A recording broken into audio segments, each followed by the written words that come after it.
اعوذ باللہ من الشیطان الرجیم، بسم اللہ الرحمن الرحیم۔ السلام علیکم۔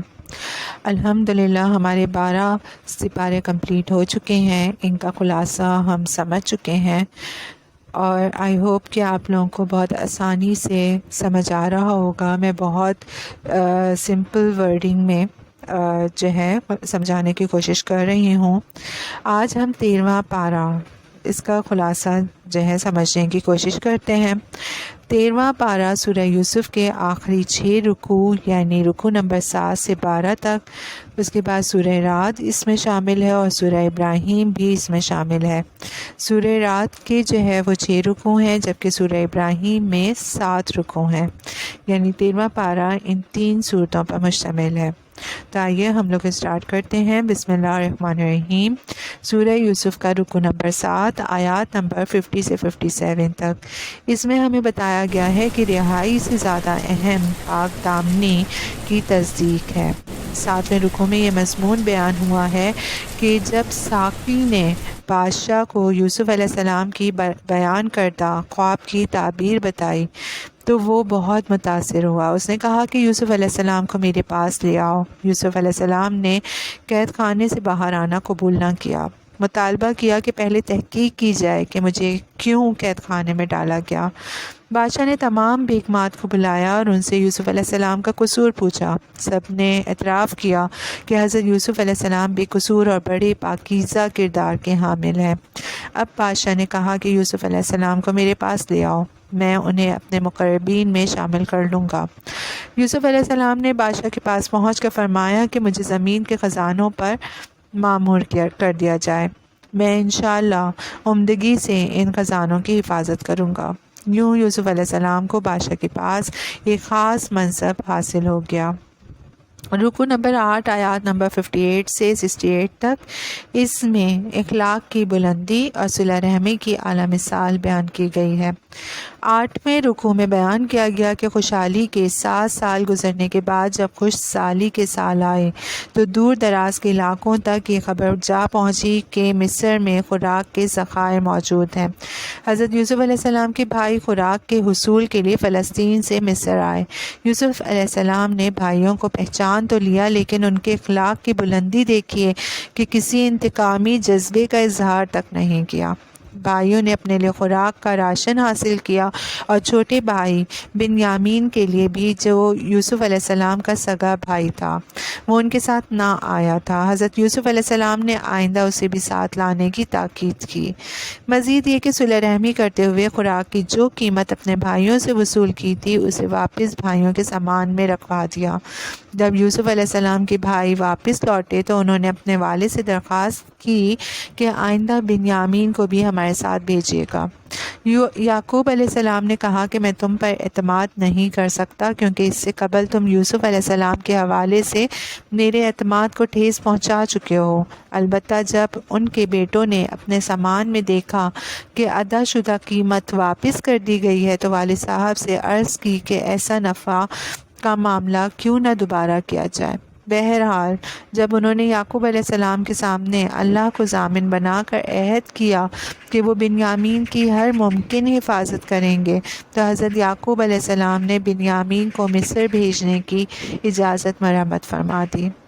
رکوع نمبر 9 آیات نمبر 69 سے 79 تک، اس میں تقدیر کا حیران کن فیصلہ بیان کیا گیا ہے۔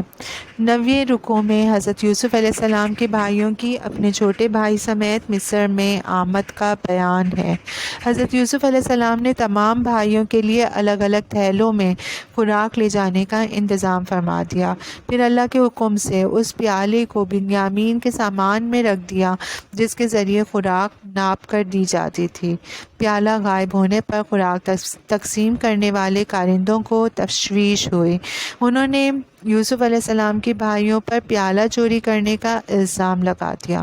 بھائیوں نے اس الزام کی تردید کی، ساتھ ہی کہا کہ اگر ہم میں سے کسی کے تھیلے سے مسروق کا پیالہ برآمد ہو تو تم اسے اپنا غلام بنا لینا۔ پیالہ بنیامین کے تھیلے سے برآمد ہوا اور یوں تقدیر نے بنیامین کے لیے مصر میں حضرت یوسف علیہ السلام کے پاس ٹھہرنے کی سبیل بنا دی۔ وہ بادشاہ کے قانون کے تحت بھائی کو مصر نہیں روک سکتے تھے۔ بھائیوں نے حضرت یوسف علیہ السلام سے درخواست کی کہ بنیامین کی جگہ کسی اور بھائی کو بطور سزا مصر میں روک لیا جائے۔ حضرت یوسف علیہ السلام نے ایسا کرنے سے انکار کر دیا۔ رکوع نمبر 10 آیات نمبر 80 سے 93 تک، اس میں تلقین کی گئی کہ اللہ کی رحمت سے مایوس نہ ہو۔ 10ویں رکوع میں بیان کیا گیا کہ جب یوسف علیہ السلام کے بھائیوں نے واپس جا کر تمام ماجرا اپنے والد کو سنایا تو انہیں شدید صدمہ پہنچا۔ مسلسل رونے کی وجہ سے ان کی بینائی جاتی رہی تھی۔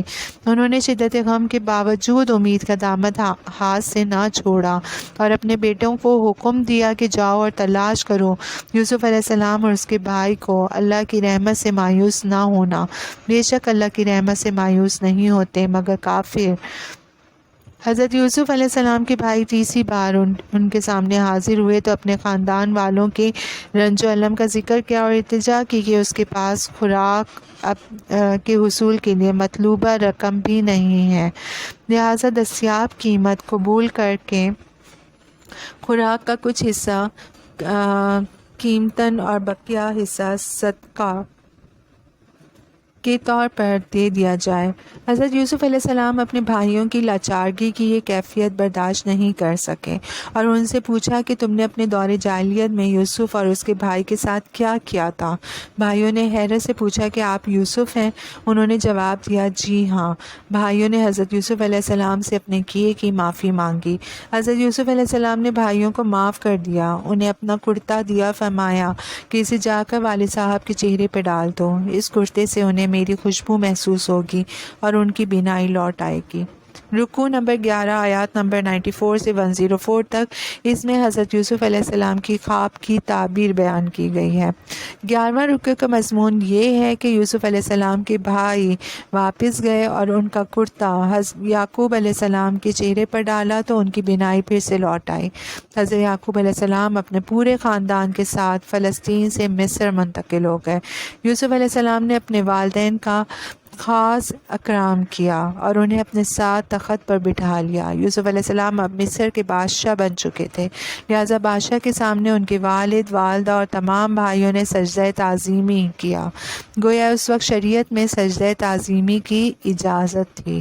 یہ تھی یوسف علیہ السلام کے خواب کی تعبیر کہ سورج، چاند اور 11 ستارے ان کو سجدہ کر رہے ہیں۔ رکوع نمبر 12 آیات نمبر 105 سے 111 تک، اس میں بتایا گیا کہ صبر اور تقویٰ سرخرو کر دیتا ہے۔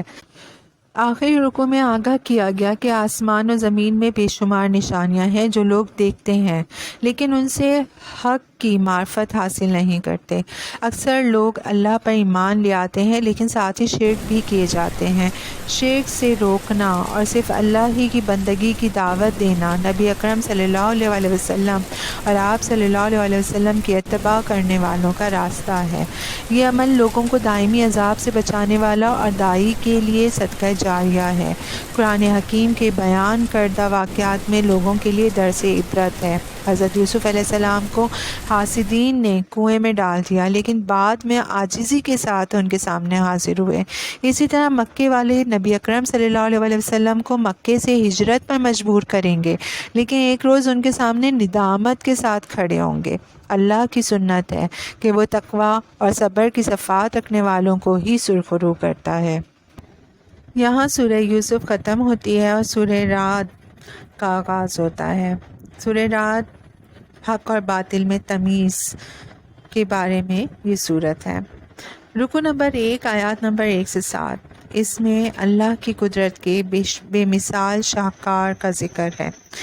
پہلے رکوع میں اللہ کی قدرت کے کئی شاہکاروں کا ذکر ہے۔ بغیر ستونوں کے وسیع اور بلند آسمان، اتنی بڑی کائنات کے نظام کی تدبیر، سورج اور چاند کی ایک خاص ضابطے کے تحت گردش، وسیع و عریض پھیلی ہوئی زمین، اونچے اونچے پہاڑ، جوش سے بہتے ہوئے دریا اور نہریں، ہر طرح کے پھل اور میووں کے جوڑے، ایک ہی جڑ سے نکلنے والے کھجور کے 2 درختوں کے پھلوں کے مختلف ذائقے، رات اور دن کا الٹ پھیر، زمین کی مختلف قطعات میں تقسیم، کہیں کھیت، کہیں باغات اور کہیں معدنیات۔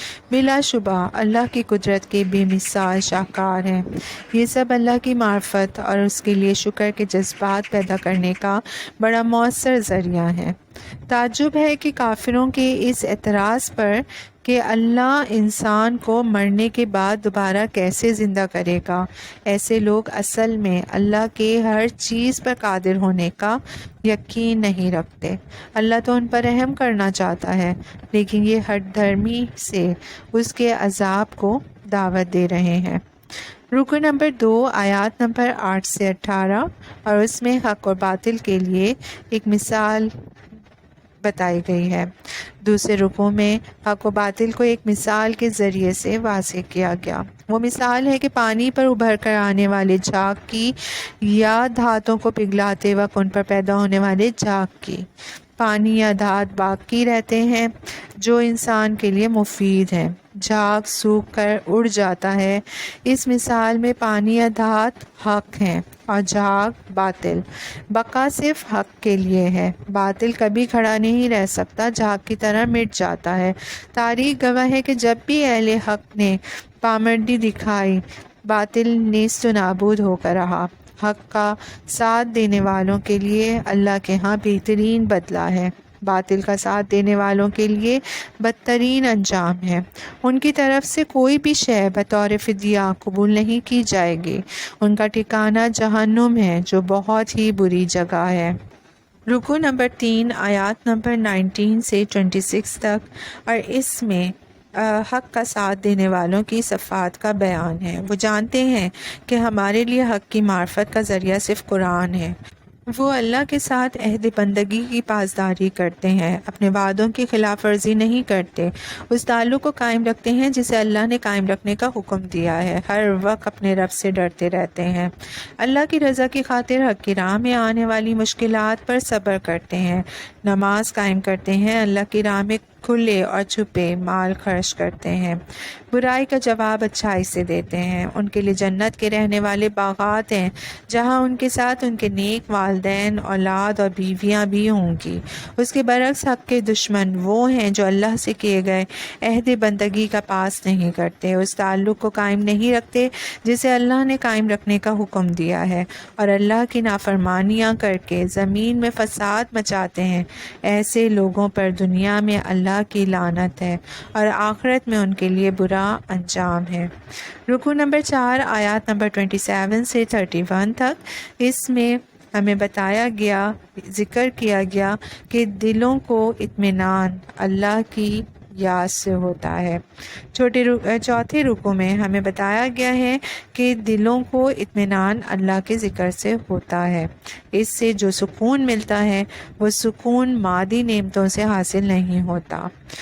نبی اکرم صلی اللہ علیہ وسلم کی دلجوئی کے لیے ارشاد ہوا کہ آپ صلی اللہ علیہ وسلم کے مخاطبین آپ صلی اللہ علیہ وسلم کی دعوت کو جھٹلا کر فرمائشی معجزے طلب کر رہے ہیں۔ اللہ یہ معجزے دکھانے پر قادر ہے۔ ایسا بھی ممکن ہے کہ اس قرآن کی تاثیر سے پہاڑ حرکت میں آ جائیں، زمین کے ٹکڑے ہو جائیں اور مردہ لوگ زندہ ہو کر گفتگو کرنے لگیں، لیکن اللہ ایسے معجزے دکھا کر زبردستی لوگوں کو ہدایت پر نہیں لائے گا۔ ان کافروں کو اپنے انکار کی وجہ سے پے در پے صدمے دیکھنے پڑیں گے، یہاں تک کہ آپ صلی اللہ علیہ وسلم ان کے شہر یعنی مکہ میں فاتح کی حیثیت سے داخل ہوں گے۔ یہ اللہ کا وعدہ ہے اور وہ اس وعدے کو پورا کر کے رہے گا۔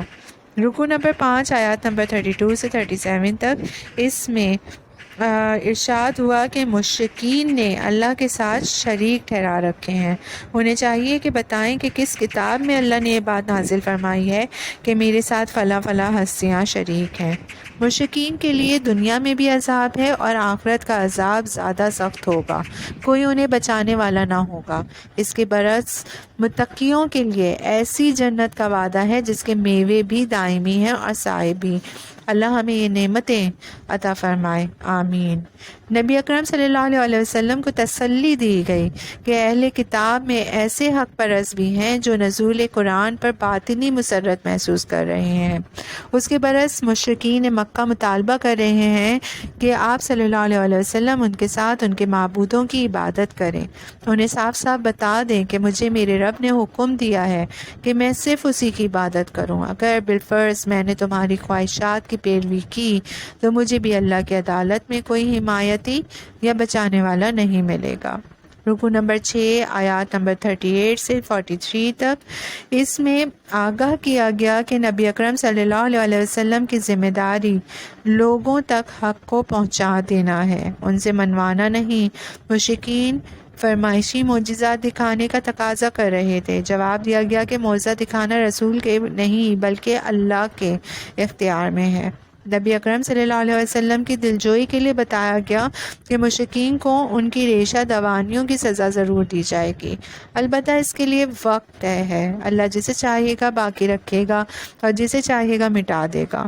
آپ صلی اللہ علیہ وسلم ان تک حق کا پیغام پہنچاتے رہیے، ان سے ان کے جرائم کا حساب لینا اللہ کے ذمہ ہے۔ دشمنان حق کو خبردار کر دیا گیا کہ ان کے گرد زمین تنگ ہو رہی ہے۔ اسلام قبول کرنے والے بڑھتے جا رہے ہیں اور دشمنان اسلام کے اثرات گھٹتے جا رہے ہیں۔ تاریخ شاہد ہے کہ ماضی میں بھی حق کے دشمنوں کا برا انجام ہوا، ان کی سازشیں ناکام ہوئیں، وہ دنیا میں رسوا ہوئے اور آخرت میں بھی انجام بد سے دوچار ہوں گے۔ دشمنان حق حضرت محمد صلی اللہ علیہ وسلم کی رسالت کا انکار کر رہے ہیں۔ حضرت محمد صلی اللہ علیہ وسلم اللہ کے سچے نبی ہیں اور اس پر اللہ گواہ ہے، اور اہل کتاب کے سلیم الفطرت لوگ بھی۔ آپ صلی اللہ علیہ وسلم کی رسالت کی صداقت مشرکین مکہ کی گواہی کی محتاج نہیں ہے۔ یہاں سورہ رعد کا اختتام ہوتا ہے اور سورہ ابراہیم کا آغاز ہوتا ہے، اور سورہ ابراہیم کے اندر ہمیں اہل حق کے لیے بشارت ملتی ہے۔ آئیے اس کا آغاز کرتے ہیں۔ رکوع نمبر 1 آیات نمبر 1 سے 6 تک۔ اس میں نزول قرآن کا مقصد بیان کیا گیا ہے۔ پہلے رکوع میں بیان کیا گیا کہ نبی اکرم صلی اللہ علیہ وسلم پر قرآن اس لیے نازل کیا گیا کہ آپ صلی اللہ علیہ وسلم لوگوں کو اللہ کی توفیق سے گمراہیوں کے اندھیروں سے نکال کر ہدایت کی روشنی میں لے آئیں۔ البتہ کافروں کے لیے شدید عذاب ہوگا۔ وہ لوگ ہیں یہ جو دنیا کی زندگی کو آخرت پر ترجیح دیتے ہیں، دوسروں کو اللہ کی راہ پر آنے سے روکتے ہیں اور اللہ کے احکامات پر اعتراض کرتے ہیں۔ اگر کسی کلمہ گو مسلمان میں بھی یہ برائیاں پائی جاتی ہیں تو وہ بھی عملی اعتبار سے کافر ہی ہے۔ مزید فرمایا کہ اللہ کے ہر رسول کو اپنی قوم کی زبان بولنے والا بنا کر بھیجا تاکہ وہ ان تک اللہ کا پیغام پہنچانے کا حق ادا کر دے۔ گویا ہر داعی کو اپنی دعوت کا اولین مخاطب اپنے ہم زبان لوگوں کو بنانا چاہیے۔ رکوع نمبر 2 آیات نمبر 7 سے 12 تک۔ اس میں بتایا گیا کہ ناشکری سے نعمت چھن جاتی ہے۔ دوسرے رکوع میں تمام انسانوں کو بتا دیا گیا کہ اگر تم شکر کرو گے تو اللہ مزید نوازے گا، ناشکری کرو گے تو اللہ کا عذاب بہت شدید ہے۔ اگر سب کے سب انسان ناشکری کریں تب بھی اللہ کی خدائی میں ذرا برابر فرق واقع نہیں ہوگا۔ مزید ارشاد ہوا کہ اللہ نے کئی رسول بھیجے لیکن قوموں نے رسولوں کی دعوت پر شکوک و شبہات کا اظہار کیا۔ رسولوں نے کہا کہ کیا تم اللہ کے بارے میں شک کرتے ہو جو آسمان اور زمین کا بنانے والا ہے، چاہتا ہے کہ تمہیں سلامتی دے اور تمہارے گناہوں کو بخش دے۔ قوموں نے جواب دیا کہ تم ہماری طرح کے انسان ہو، ہمیں باپ دادا کے عقائد سے دور کرنا چاہتے ہو، ہمارے سامنے کوئی واضح معجزہ لاؤ۔ رسولوں نے جواب دیا کہ بلا شبہ ہم تمہاری طرح کے انسان ہیں، اللہ نے ہم پر احسان کیا اور ہمیں رسالت سے سرفراز فرمایا۔ معجزہ دکھانا ہمارے نہیں اللہ ہی کے ہاتھ میں ہے، ہم تو اللہ ہی پر توکل کرتے ہیں۔ رکوع نمبر 3 آیات نمبر 13 سے 21 تک۔ اور اس حکم میں بیان کیا گیا کہ کافر قوموں نے رسولوں کو دھمکی دی کہ اگر تم نے اپنی دعوت جاری رکھی تو ہم تمہیں اپنی بستیوں سے نکال دیں گے۔ اللہ نے رسولوں کو بشارت دی کہ ہم ان کافروں کو ہلاک کریں گے۔ اللہ نے رسولوں کی مدد فرمائی، قوموں کو دنیا میں برباد کیا۔ اب روز قیامت ایسا عذاب دے گا کہ شدید تکلیف میں مسلسل مبتلا ہوں گے، لیکن موت نہیں آئے گی جو اذیتوں سے نجات دلا دے۔ مزید فرمایا کہ کافروں، دکھاوا کرنے والوں یا حرام کمانے والوں کی نیکیوں کی مثال ایسے ہے کہ جیسے راکھ کا ڈھیر۔ روز قیامت تیز ہوا چلے گی اور اس راکھ کے ڈھیر کو بکھیر کے رکھ دے گی۔ روز قیامت دنیا دار قائدین کی پیروی کرنے والے ان کے سامنے التجا کریں گے کہ ہم نے دنیا میں تمہاری پیروی کی، کیا تم ہم سے عذاب کو دور کر سکتے ہو؟ وہ جواب دیں گے کہ اگر ہم خود ہدایت پر ہوتے تو تمہیں بھی ہدایت دیتے۔ آج ہم سب عذاب میں گرفتار ہیں، خاموش رہیں یا فریادیں کریں، اسی عذاب سے نہیں بچ سکتے۔ اللہ ہمیں دیندار لوگوں کی پیروی کرنے کی توفیق عطا فرمائے، آمین۔ رکوع نمبر 4 آیات نمبر 22 سے 27 تک، اور اس میں اس ملامت کا ذکر ہے جو شیطان روز قیامت اپنے پیروکاروں کو اس وقت کرے گا جب اللہ انہیں جہنم میں داخل کرنے کا فیصلہ سنا دے گا۔ شیطان ان کی حسد میں یہ کہہ کر اضافہ کرے گا کہ میں نے تم سے دنیا میں جھوٹے وعدے کیے تھے کہ گناہ کیے جاؤ، اللہ بڑا رحیم ہے، بخش دے گا، مجھے تم پر کوئی اختیار حاصل نہ تھا بلکہ تم نے خود ہی میری پیروی کی تھی، آج مجھے نہیں اپنے آپ کو الزام دو۔ شیطان کی پیروی کرنے والے دردناک عذاب سے دوچار ہوں گے، جبکہ اللہ کے احکامات کی پیروی کرنے والے جنت کی نعمتوں سے لطف اندوز ہوں گے۔ اس حکم میں مزید فرمایا کہ اچھے نظریے کی مثال ایک ایسے شاندار درخت کی سی ہے جس کی جڑیں زمین میں خوب جمی ہوں اور شاخیں آسمان کی بلندیوں کو چھوتی ہوئی محسوس ہوں۔ گمراہ کن نظریے کی مثال اس جھاڑ جھنکار کی سی ہے جو زمین پر اگ آیا ہو، ذرا سی کوشش سے اسے اکھاڑ کر پھینک دیا جائے۔ اللہ مومنوں کو دنیا و آخرت میں عزت پاکیزہ نظریات کے ساتھ وابستگی کے ذریعے ہی عطا کرے گا۔ نبی اکرم صلی اللہ علیہ وسلم کا ارشاد ہے کہ بے شک اللہ قرآن کے ذریعے قوموں کو عروج کر دے گا اور اس کتاب کو چھوڑنے کی وجہ سے پست کر دے گا۔ رکوع نمبر 5 آیات نمبر 28 سے 34 تک، اور اس میں اہل ایمان کو تلقین کی گئی کہ وہ نماز قائم کریں اور اللہ کی راہ میں انفاق کر کے ایسے دن کے عذاب سے بچنے کی تیاری کریں جس روز کوئی تعلق داری یا لین دین کام نہیں آئے گا۔ اس کے بعد اللہ کی کئی نعمتوں کا ذکر ہے۔ آسمان، زمین، بارش، کئی طرح کے پھل، سمندر، کشتیاں، نہریں، سورج، چاند، رات، دن جیسی تمام نعمتیں انسانوں کے لیے فائدے کے لیے ہیں۔ اگر تم اللہ کی نعمتیں گننا چاہو تو ان کا شمار نہ کر سکو گے۔ اللہ تعالی ہمیں اپنی نعمتوں پر شکر ادا کرنے کی توفیق عطا فرمائے، آمین۔ رکوع نمبر 6 میں حضرت ابراہیم علیہ السلام کی آذانہ مناجات بیان ہے، یعنی چوتھے رکوع میں حضرت ابراہیم علیہ السلام کی اپنی عمر کے آخری حصے میں اللہ سے مناجات بیان کی گئی ہیں۔ حضرت ابراہیم علیہ السلام نے اللہ کی بارگاہ میں عرض کیا کہ اے اللہ، شہر مکہ کو امن کا گہوارہ بنا دے، مجھے اور میری اولاد کو بتوں کی پوجا سے محفوظ فرما۔ اس شرک نے انسانوں کی اکثریت کو گمراہ کیا ہے۔ میں نے اپنے ایک بیٹے اور اس کی اولاد کو مسجد حرام کے پاس آباد کیا تاکہ وہ تیرے اس محترم گھر کو آباد کریں۔ اے اللہ، لوگوں کے دلوں میں اس گھر کی محبت پیدا فرما دے تاکہ وہ بار بار اس گھر کی زیارت کے لیے حاضر ہوں۔ تیرا شکر ہے کہ تو نے مجھے عالم بیری میں حضرت اسماعیل علیہ السلام اور حضرت اسحاق علیہ السلام جیسے سعادت مند بیٹے عطا فرمائے۔ مجھے اور میری اولاد کو نماز قائم کرنے والا بنا، بخشش فرما دے میری، میرے ماں باپ کی اور تمام اہل ایمان کی، اور ہم پر اس وقت ضرور رحم فرما جب انسانوں سے حساب کتاب لیا جا رہا ہو۔ رکوع نمبر 7 آیات نمبر 42 سے 52 تک، اور اس میں روز قیامت نافرمانوں کا برا حال کا ذکر ہے۔ 7ویں رکوع میں آگاہ کیا گیا کہ اللہ ظالموں کے جرائم سے غافل نہیں ہے۔ روز قیامت خوف کے مارے ان کی آنکھیں پتھرا جائیں گی، ان کے دل دہشت سے لرز رہے ہوں گے۔ وہ التجا کریں گے کہ انہیں ایک موقع اور دیا جائے تاکہ وہ رسولوں کی پیروی کر سکیں۔ ان کی درخواست مسترد کر دی جائے گی۔ مجرموں کو باہم زنجیروں میں جکڑ دیا جائے گا اور گندھک کا لباس پہنایا جائے گا، جس سے جہنم کی آگ کی شدت میں اور اضافہ ہو جائے گا۔ آگ ان کے اوپر پوری طرح سے چھائی ہوئی ہوگی۔ اللہ ہر جان کو اس کے جرائم کا پورا بدلہ دے دے گا۔ آخر میں بیان کیا گیا کہ قرآن حکیم کے نزول کا مقاصد یہ ہے کہ لوگوں کو بتا دیا جائے کہ اللہ کے سوا کوئی عبادت کے لائق نہیں، اور آخرت آ کر رہے گی جس میں ہر انسان کو اپنے اعمال کی جواب دہی کرنی ہوگی۔ اللہ ہمیں اس روز کی رسوائی سے محفوظ فرمائے، آمین۔ یہاں پر پارہ نمبر 13 کا اختتام ہوتا ہے۔ انشاءاللہ ہم نیکسٹ ویڈیو میں 14 پارے کا مختصر خلاصہ سمجھنے کی کوشش کریں گے۔ اللہ ہمیں سمجھنے اور سمجھانے دونوں کی توفیق عطا فرمائے، آمین ثم آمین۔ شکریہ۔